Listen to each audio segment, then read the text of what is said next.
41 దినములు నీ దీక్షను పడితిరో, నా గొంతుగానాలు నీకే వినిపిస్తిరో.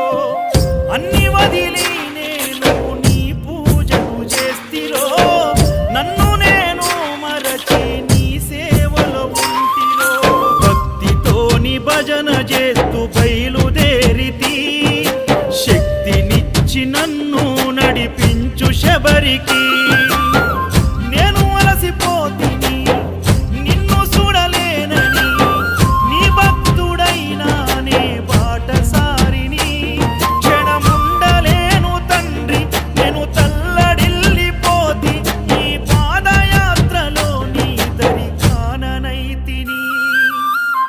ఎంత దూరం